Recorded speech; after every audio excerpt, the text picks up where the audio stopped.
Intersection Magazine Podcast.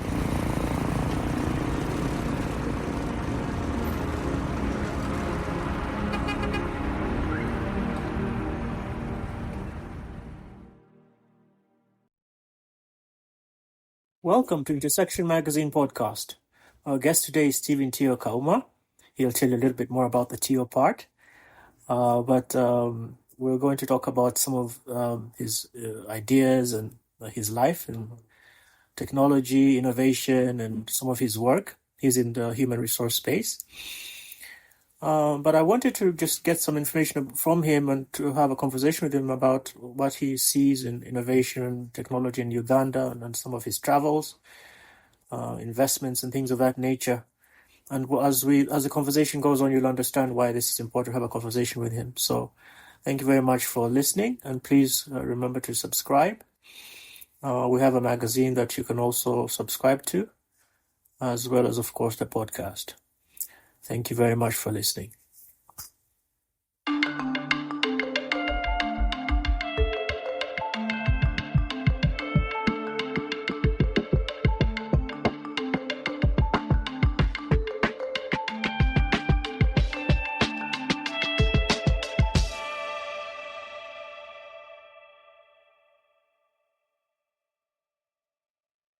Hello, Stephen. Thank you for being part of this podcast. Tell us a little bit more about yourself. Where did you go to school? What did you study? Let our listeners kind of give a little bit of a background in terms of where you're coming from.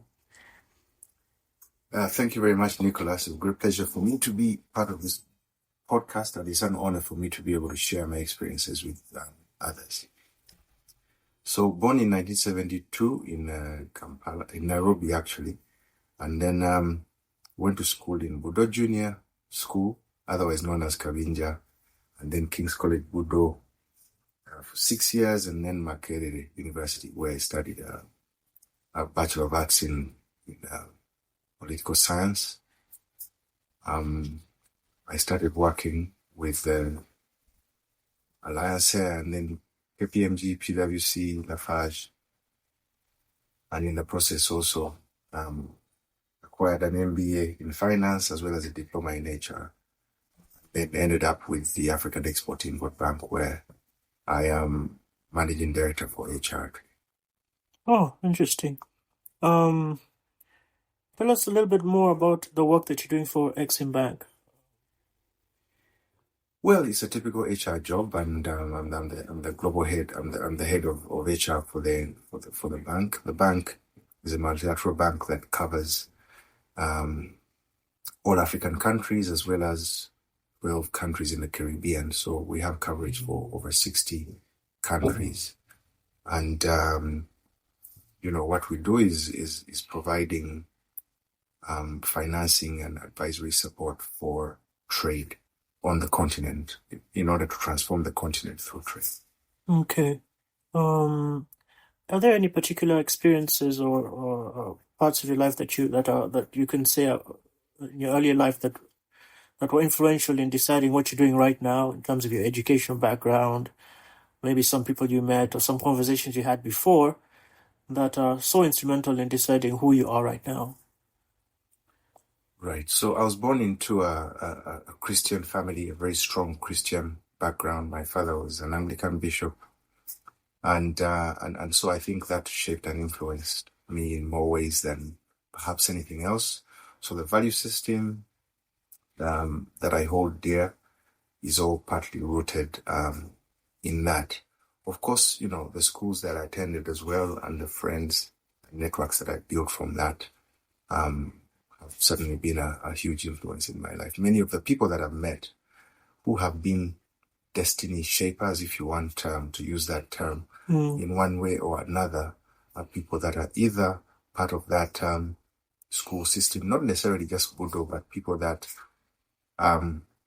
were from sister schools within that space, and people that I went to university with. So I found that networks of that nature that you build, especially in the formative years, tend to be strong.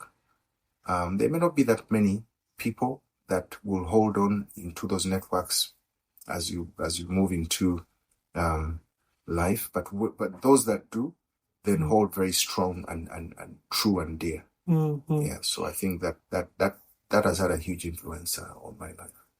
Okay, I came across an interesting story as I was looking into some parts of your life.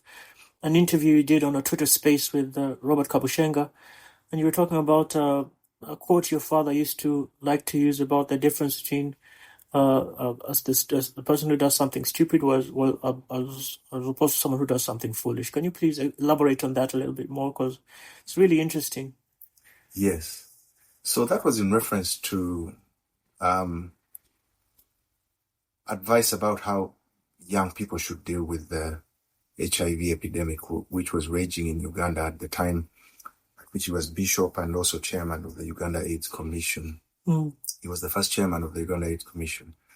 And so, in a sense, there's a moral dilemma, if you want to call it that, because one of the ways in which people could protect themselves from the disease was the use of, protection, also condoms. But then again, in his position as a priest, it would not be right to encourage people to engage in promiscuous sex simply because they are able to protect themselves using condoms. So he came up with that quote to say that if you're stupid to engage in promiscuous sex with somebody that's not your wife, then don't be foolish enough to do that without protecting yourself. So, he still kept the core message of don't be stupid to engage in sex of that nature. But if you decide to go ahead and do that, then don't add stupidity to foolishness. And yeah, so that was the message behind that. And it resonated powerfully across even people our generation and our age. Okay. And in some separate conversations we had before, we were talking about your perspectives in terms of innovation and technology, and your perspectives of at least the African continent. What are some of the things that have stood out to you in your work and in your current location? Because I understand that you live in Egypt, which is one of the four nations that's mentioned in terms of, they call them the Big Four, for what they've done in terms of how much they attract in terms of investment. What are some insights that you've gleaned from being there? What makes them so unique? I think that I'll approach it from two angles. One is the angle of technology, which is the same thing that's happening across many other parts of the world. That the advancements that we see in technology today have spawned new ways of doing things, new processes, new products, and that sort of thing. And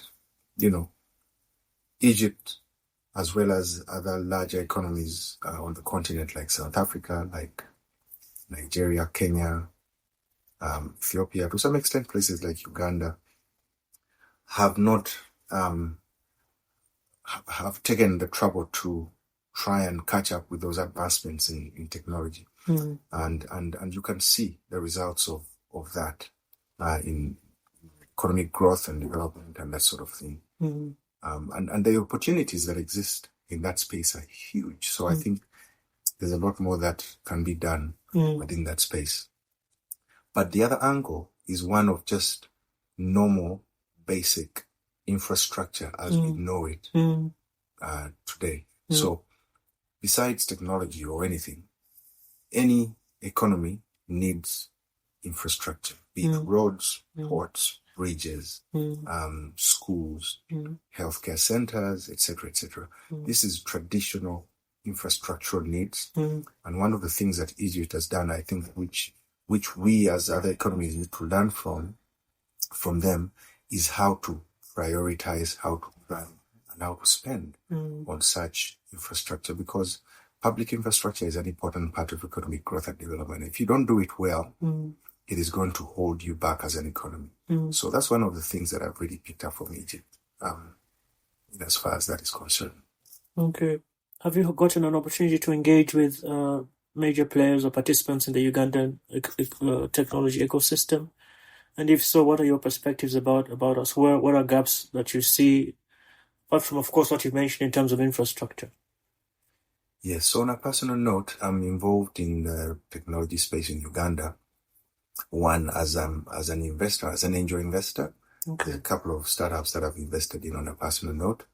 But also, we have an association of people that are within this space, which was formed by a couple of people younger than me. It's called Nambi. Okay. And you may have come across it on Twitter. There's been an article in the Monitor written about this group. But it's a group of people who are Ugandans that are spread across the world, and have got a foot or more than a foot in this space. So it's an interesting group of people. We sit together, exchange ideas, exchange information, and talk about the sort of things that need to be done from an investment perspective, from a founding perspective, and all of that. And it's a very useful way of engaging. And so that space has given me and continues to give me insights into what is going on in Uganda. And when I see that, I feel very excited because I have got a first-hand view of the sort of things that people are doing in the technology space, things that people are building, the kind of platforms that people are focusing on in order to solve problems that they see while making money in the process. So I think that Uganda is got a very great future ahead of it in as far as that is concerned. Okay. I have some personal interest in angel investing myself, although I'm really just a beginner. But I suppose what I've been trying to do with the magazine and the podcast is gather as much information as I can about who's out there, what are they doing, what are they building, what do they need, and then find a way of transitioning using that information to start supporting and investing in small business. What advice would you give me in terms of that transition? What are the basics for angel investing? I for some reason prefer the angel investment route as opposed to the venture capitalist route. But just give me some advice in terms of that transition. Well, angel investing is just a different type of investing, but the basics are still the same. So if you're going to invest in any asset class, the basics are still the same.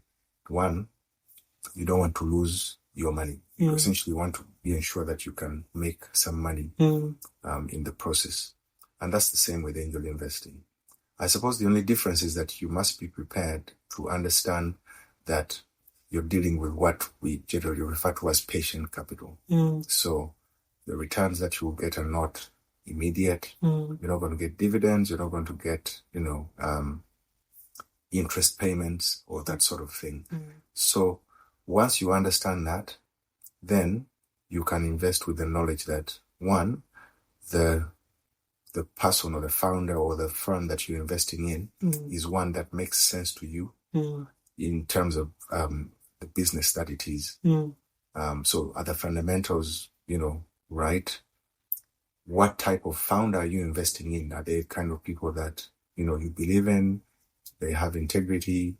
They will not use your money to fritter on other things instead of on the investment itself, because you don't have any direct control over what it is that they're doing. So you need to have that sort of structure which allows you to understand the nuances behind what the person is trying to do, who the person is, what kind of structure is set up for them.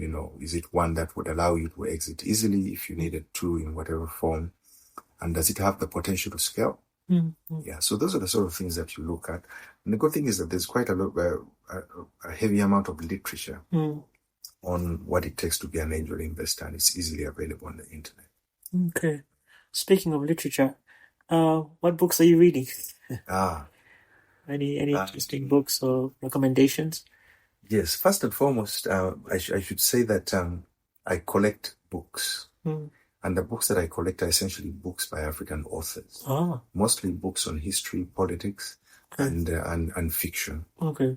So I've got a fairly extensive library of books of all kinds, and I'm a voracious reader in the sense that at any one time I'll be reading maybe 3 or 4 books at the same time. The ones I'm reading currently is 100 Years War in Palestine.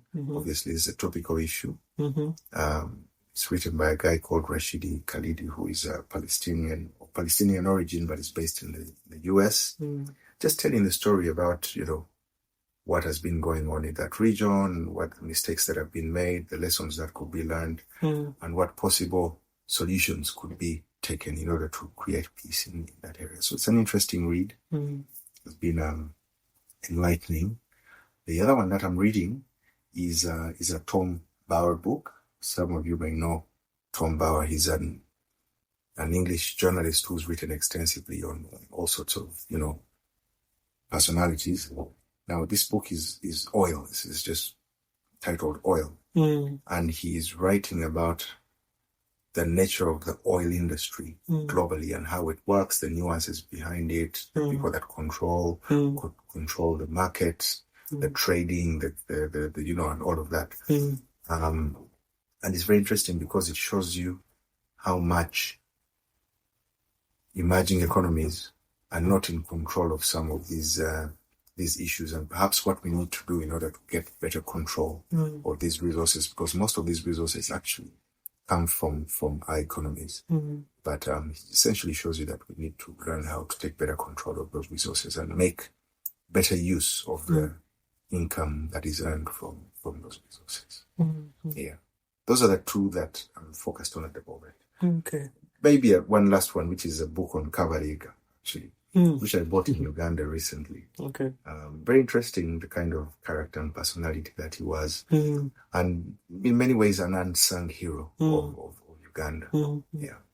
Okay. Thank you very much for that. I also noticed in some of your conversations I spotted on your X profile, on your Twitter profile, is some travel in West Africa. What are some of the insights you've gleaned from visiting some of those places in terms of investment potential, maybe potential for partnerships, especially for people in the technology innovation space, maybe startups and founders? Right. So, yeah, because of my job, I do travel around quite a bit, Africa and the rest of the world. And when you visit places like Lagos, Abuja in Nigeria, you visit places like Accra in Ghana,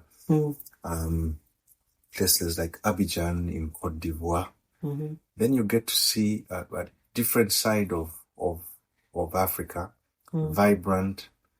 Of course, challenges exist, and then you see how these people are trying to deal with those challenges. And there's a lot that we could learn from these markets. Nigeria, Lagos, Abuja, for example, is a market where, because of the size of the economy and the population, people think big and dream big. So if you speak to a Nigerian, I've got friends in Nigeria, and when you speak to them about an investment you want to make or a business you're thinking about, the first thing typically that they'll tell you is, why are you thinking small? Why don't you think about growing this to X level instead of the smaller level that you're thinking? And so I like that because it sort of challenges what is, in many ways, a sort of typical small economy perspective that, I can't think beyond a certain level because the economy that we have is fairly small and we tend to restrict ourselves to that thinking. So I like engaging with people from those markets because they challenge us to think bigger. They challenge us to think beyond our economy and say, no. If you're thinking about scaling, think about East Africa, and not just East Africa, Kenya, Uganda, Tanzania. Think about the greater East Africa. Think about Ethiopia. Think about Djibouti, about Somalia, Somaliland. So that boldness and that braveness is always refreshing to me, and I hope that we can pick lessons from these people on such stuff. So that's why you see, even in the technology space, most of the companies that attract most funding, startup funding, actually typically Nigerian. To some extent, Abidjan has also started attracting, startup investments. So, lessons to learn for us from those areas. And speaking of West Africa, do you ever notice any marked differences between French colonized and English colonized countries in terms of the business landscape? Typical differences. Yes. And again, this is one of those areas that I'm kind of passionate about. And in that passion, there tends to be a misunderstanding. Some people confuse or conflate decolonization with the attempt to blame colonialists for all our problems. So obviously sometimes the tendency to say, colonialists did that, they did that, and the other. But when we speak about decolonization, what we're talking about is we have a history which deculturalized us as a people.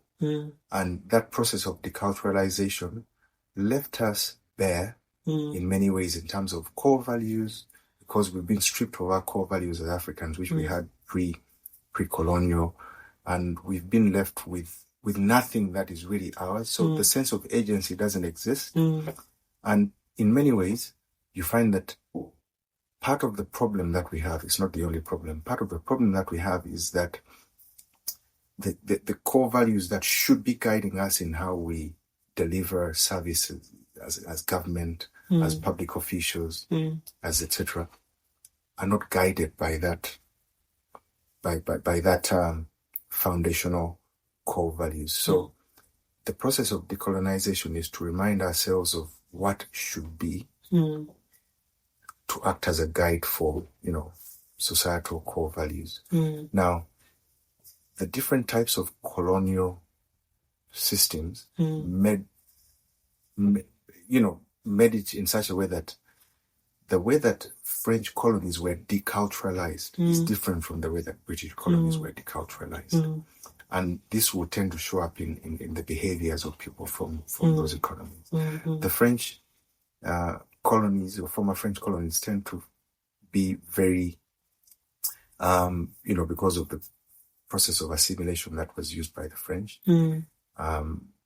while the people from British colonies also tend to behave in a different way. But I think the important message for me in all of that is that we as an African continent should be able to go back to the basics of how we can ensure that we build the right African-based culture that can guide us in terms of core values, that can then ensure that the behavior that we display as public officials, as public servants, as people that are delivering what is supposed to be a transformation of our continent, can use as a basis of doing the right things in the right way, the right processes, with efficiency, with honesty, with integrity, etc. So I feel very passionate about it. Okay. Thank you very much, Stephen, for that conversation and for the insights that you've given to us. You're supposed to let me know where the term Tio came from. Of course, I know it's a Spanish term for uncle or auntie, but what did the term Tio come from? Tio is a nickname, and in Uganda, we tend to localize our Bible names. Okay. Yeah. So while my Bible name is Stephen, everybody at home called me Stephen. Okay. When I was young. Okay. So my younger brother Peter, who's now a lawyer, was starting to talk, and he really couldn't pronounce the full name Stephen. Okay. So he picked out a few vowels and a few consonants and decided that he was going to ignore everything else. So he picked out the T, picked out the I, or the I sound, and then he added an O at the end to make it easy to pronounce. So he called me Tio, and then my cousins picked it up, took it to school, and then school started calling me Tio, and that's how it started. Okay. All right. Thank you very much. Thank you for your insights and for your time and your busy schedule. And we wish you the best. Thank you. Thank you very much for your time. I appreciate it.